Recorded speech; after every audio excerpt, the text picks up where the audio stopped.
बंधुओं नमस्कार। आज विश्व योग दिवस है और इस योग का प्रणयन सबसे पहले पतंजलि इस शास्त्र के, इस विज्ञान के जो सार्वकालिक है, सार्वदेशिक है, इसका प्रणयन पतंजलि ऋषि ने किया था और उन्होंने अष्टांग योग दर्शन को दिया। तो आज समझें कि उनका अष्टांग योग दर्शन क्या है। इसमें उन्होंने बताया यम, नियम, आसन, प्राणायाम, प्रत्याहार, धारणा, ध्यान और समाधि। इस तरह से 8 अंगों का वर्णन किया। इन 8 अंगों को देखें तो यम से मतलब है इंद्रिय निग्रह से। यम माने सबसे पहले अहिंसा। जो योगी है उसे ये देखना चाहिए कि किसी भी तन से, मन से, वाणी से, कर्म से किसी को कोई क्षति न पहुंचे, इसे हम अहिंसा कहते हैं। अस्तेय, किसी के श्रम पर, किसी के धन पर हम उपयोग करना, यह चोरी है, तो किसी तरह की चोरी नहीं होना चाहिए। तीसरा अपरिग्रह, किसी भी चीज़ को बांध के नहीं रखना चाहिए, क्योंकि जब हम किसी चीज़ को बांध लेते हैं या उससे आसक्त हो जाते हैं तो योगी अपने मार्ग से विचलित हो जाता है। अगला है सत्य। सत्य योगी को परिचित होना चाहिए कि जैसा है वो उसको वैसा ही स्वीकार करे। और अगला है ब्रह्मचर्य। ब्रह्मचर्य के 2 अर्थ, एक सतही है कि इंद्रिय निग्रह या वीर नियमन, लेकिन ये बहुत सतही अर्थ है ब्रह्मचर्य से अर्थ जिसकी चर्या ब्रह्म जैसी है। ब्रह्म माने फैलने जैसी है। विश्व बंधुत्व को जो आचरण में लिए हुआ है, ऐसा व्यक्ति ब्रह्मचर्य लिए हुए है। फिर अगला है नियम। नियम के अंतर्गत आता है, नियम माने कोई भी काम, दैनिक काम या कोई भी कार्य निश्चित स्थान, निश्चित समय पर, निश्चित समय पर, स्थान पर करना नियम है। इसके अंतर्गत आता है शौच। शौच माने पवित्रता, स्नान, ध्यान, ये सब। संतोष, ये मानसिक है कि हमको कोई भी चीज़ मिलने पर अगर हम असंतुष्ट रहते हैं तो योगी अपने मार्ग से विचलित हो जाता है। ये अगला है स्वाध्याय। उसे अपना खुद मूल्यांकन करना चाहिए। जो स्व मूल्यांकन करते हैं वे दोषों से मुक्त हो जाते हैं। अगला है प्राणिधान या ईश्वर की स्थापना, ईश्वर के प्रति आस्था, ईश्वर के प्रति समर्पण, ईश्वर के प्रति विश्वास, ये ईश्वर प्राणिधान के अंतर्गत। तप माने तप से आशय है जब हमारी इंद्रियां, मन और बुद्धि और विवेक और हमारी आत्मा लक्ष्य की दिशा में नियोजित होती है, इसे तप कहते हैं।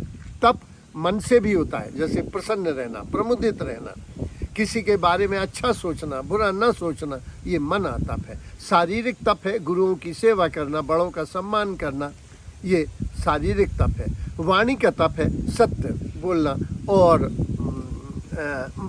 कम बोलना और उचित वचन समय पर, स्थान पर कहना या दूसरे के हित में कहना, यह वाणी का तप है।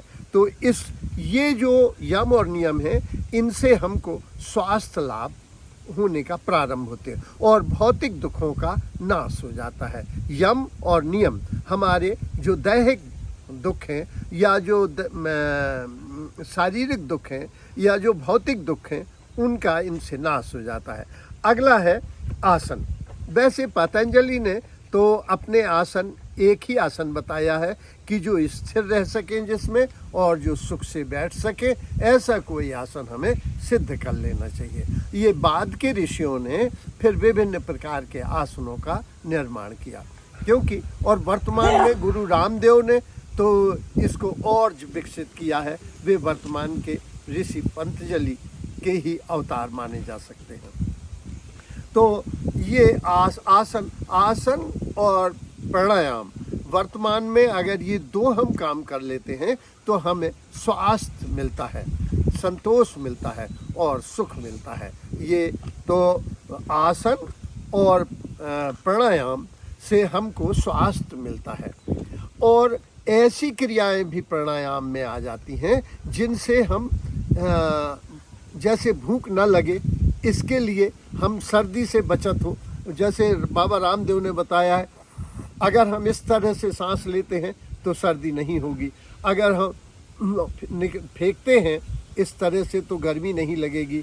अगर हम यहाँ स्थिर कर लेते हैं तो हमको भूख नहीं लगेगी। इससे ऐसी भी चीज़ें प्राप्त की जा सकती हैं योग से कि हम प्राणों को स्थिर कर लें। MBBS की एक किताब में लिखा हुआ है कि जब हार्ट, लंग्स और ब्रेन अगर काम करना बंद कर देता है तो आदमी की मृत्यु हो जाती है। लेकिन लिखा है एक्सेप्ट हिंदू मॉन्क्स, तो वे लोग प्राण को अपने ब्रह्मरंध्र में चढ़ा लेते हैं और तरह तरह की यौगिक क्रियाएं करके एक अद्भुत अकल्पनीय सिद्धियों को प्राप्त करते हैं। तो प्राणायाम से आशय, वैसे प्राणायाम पूरा पतंजलि योग सूत्र को अगर 2 लाइनों में कहना चाहें तो अपन ये कह सकते हैं, प्राणों का आयाम, प्राण माने सांस, सांस गहरी लेना और गहरी छोड़ना, ये 2 आयाम हैं। आयाम तो 4 हैं क्योंकि लेना, छोड़ना और भरना और प्रत्यावर्तन, लेकिन अगर 2 ही कोई करता है तो भी प्राणायाम पूरा हो जाता है। फिर आता है ध्यान। ध्यान अपने चित्त को शून्य कर लेना ध्यान के अंतर्गत आता है। हमें अपनी चेतना को निर्विकल्प कर लेना वो ध्यान के अंतर्गत है।